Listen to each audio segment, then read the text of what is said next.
President Trump was answering questions from reporters, and one of them asked whether or not his administration was considering bonuses for moms whenever they have a child.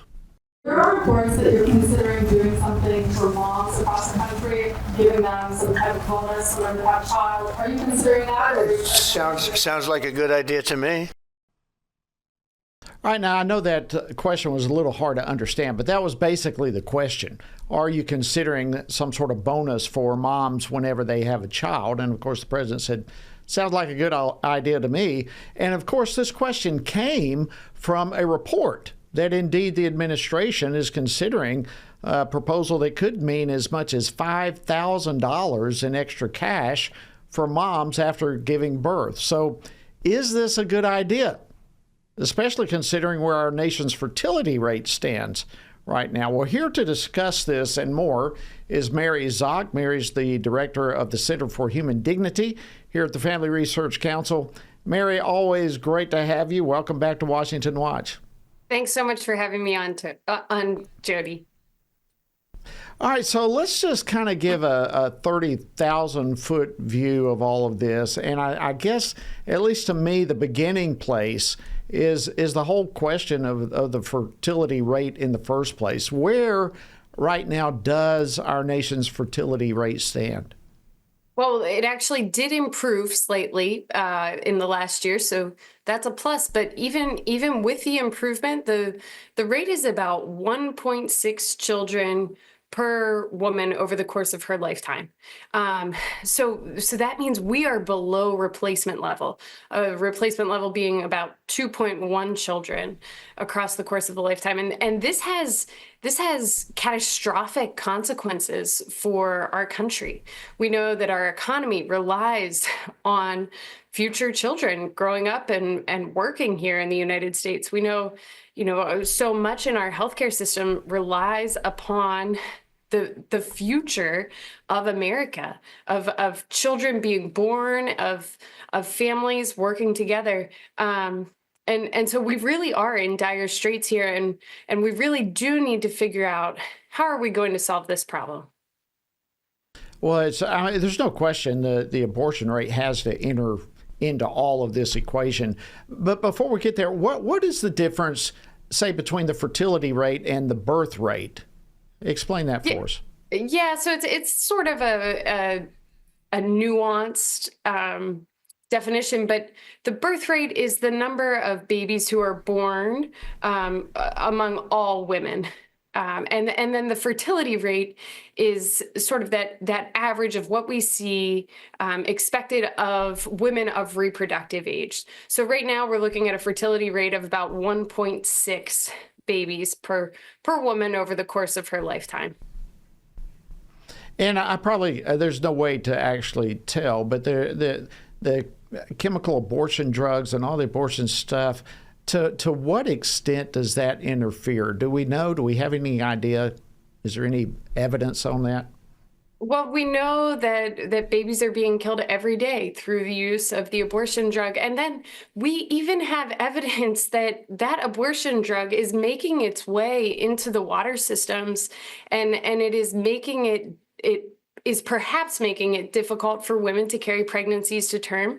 We know that there's a huge crisis of infertility in our country where couples who desperately want to have a child find themselves unable to conceive. And the use of the mifepristone drug has to be part of that. It has to be impacting because it totally changes what should happen in a woman's reproductive system when she is going to carry a child. Yeah, I mean, it has to have an impact. I would love to for someone to do a study to try to get a little more specific into that, because it seems to me, Mary, that type of information could have enormous ramifications on this whole issue. But nonetheless, let's get back to what's referred to as the baby bonuses. There's a whole lot of different proposals that are floating around out there regarding the bumping up our birth rate. What are some of the proposals that you're hearing? What all is being put out there? So I've heard several different. The the $5,000 cash bonus for a mom after she gives birth to her child. I've heard of 30% of Fulbright scholarships being offered to couples who have children. I've heard of efforts to push government funding into teaching couples about a woman's cycle. There's only a brief period of time each month when a woman is actually fertile, and a lot of people are unaware of that. And so there's often a struggle to get pregnant that really could be solved through more knowledge about a woman's cycle. I have heard of the possibility of adjusting someone's income tax based on the number of children they have. So there are a lot of creative ideas here of government policies that are directly tied to attempts to increase family sizes. For a long time, we have had so many policies that appear to be just the opposite. They discouraged family, they hurt families, and it's refreshing to hear that at least there's talk and some proposals floating around that encourage family growth and encourage family units as a whole. Do you think that's really what's behind all of this, is driving a lot of this conversation? Well, I think for it to work, that has to be what's driving it. We can't just say, "Oh, we need more people here in the United States." That's not going to solve the crisis of there not being enough children raised in families. What we need are children raised in a loving environment, in a family where they're nurtured and loved, and where they can grow up to be productive members of society. That doesn't just happen when people just have children and then neglect them as their parents. That's part of what is necessary. We need a loving environment between a husband and a wife where the family is at the center. That has to be at the foundation of the proposals here. Absolutely. I mean, that is the centerpiece, if you will, of any healthy society. And it's refreshing to me that we're seeing this type of conversation at least come to the table. Now, we talked briefly about abortion and how the chemical abortion drugs and some other may be impacting all of this. Is there anything beyond that that's causing the low birth rates? Yeah, so when we think about the other time in American history, when we had a baby boom, it was obviously following World War II. My grandfathers both served in World War II. One was stationed in the Pacific. I have his letters, the letters between he and my grandmother, and they were all about how much they loved each other, all about their family, all about the little girl that they already had, and that he couldn't wait to see while he was stationed in the Pacific. And then he came home, and they had 5 more children. They miscarried one, but went on to raise 4 additional boys, and then the one little girl that they had prior to him leaving for war. But my grandfather and grandmother had grown up in the Great Depression. They grew up with nothing. And then my grandfather went and fought during World War II. And what they recognized because of those challenges was that what matters in this life is not the possessions that you have. It's not the status of your job. It's not the vacations you can take. It's the people who you love, who are there. It's your family. It's your devotion to God. And so who wouldn't want to have a large family when your husband has that idea, when his whole life is about sacrifice for the family, when the wife has that idea, when it's all about sacrifice for her husband and her children? Who wouldn't want to have that? And that's what we're missing today. We have a culture that is so incredibly selfish. Pornography usage is through the roof. We have, social media use that causes people to become depressed and anxious and just to communicate over the internet instead of communicating in person with others and building relationships. It's rampant. We see that people are becoming more and more selfish instead of becoming more and more selfless. And in order to foster a culture where we're willing to accept the gift of children and to recognize the great gift that it is, we need to go back to what my grandparents learned through the Great Depression and through World War II. And we need to become selfless. Extremely well said, Mary. So this proposal, all right, and you've mentioned there are several of them out there, but it seems to me that this one, the proposal for $5,000 per baby, is kind of getting at least a lot of attention, if not some significant traction. Is this the right way, do you think, to address the low birth rate? Well, I am currently pregnant, Jody, so I am hoping that they pass this and they pass it fast so that I can collect that $5,000.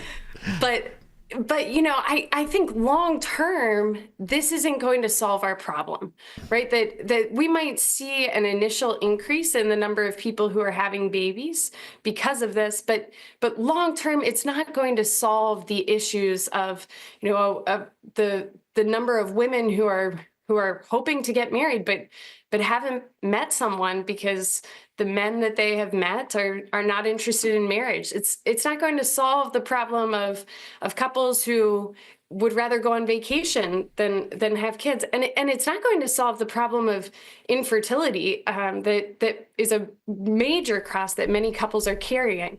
What it is, though, is it's so wonderful to see that our government is actually focusing on family here and is actually acknowledging that a family is a benefit to our society and one that should be acknowledged by the government itself. Yeah, I agree. It's so refreshing to see family come back in the focus. But not everyone agrees with that. Let me play this clip real quickly. Whoopi Goldberg yesterday. Play clip 2. I'd like to get your reaction to this. But isn't something better than nothing, I guess? No, not in this case. I feel like if No. Biden proposed this, we would all be saying it's groundbreaking and a good idea. No, I'm sorry. I don't like the idea that somebody is saying I'm going to pay you to have more kids. So others are seeing this as just simply say, I'm going to pay you to have more kids. Your reaction? Yeah, Whoopi Goldberg, we all know, is an ardent supporter of abortion. She would rather that the government pay for women to actually kill their unborn children than that the government recognize the beautiful gift that every baby is to our country, the potential that that child has to grow up and impact our nation positively, to be a force for good in this world. So, nothing that Whoopi Goldberg says should be taken seriously by anyone. She doesn't think that "thou shalt not kill" that's in the 10 Commandments applies to an unborn child. She should not be someone that we look to for her views on, frankly, any policy. Yeah, and I would just extend that to say the view as a whole.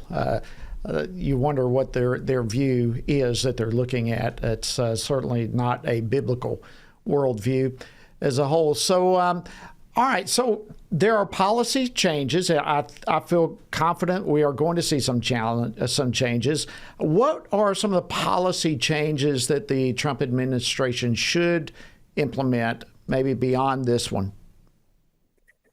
Well, this is certainly a starting point, and there are a number of other things that could be done. Though school choice is something that people might not directly connect to this, but being able to choose a school environment for your children where they're raised in your faith, in your own faith, and their values are strengthened, and they meet others with like minds, and where you too have a community because of that, of people who share similar values to you. I think that is one thing that could certainly serve to increase the fertility rate in the United States.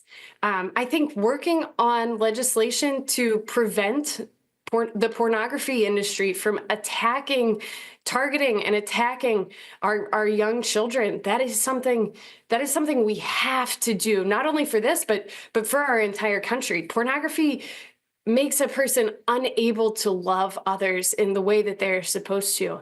And so anything that we can do to take away the pornography industry will be a benefit to this country. Absolutely. Thank you so much, Mary Szoch, Director of the Center for Human Dignity here at the Family Research Council. Always great to have you on the program. Thanks so much for your insight on this. One of the issues that for many people probably is going under the radar, but thank you for bringing it to light and keeping us informed.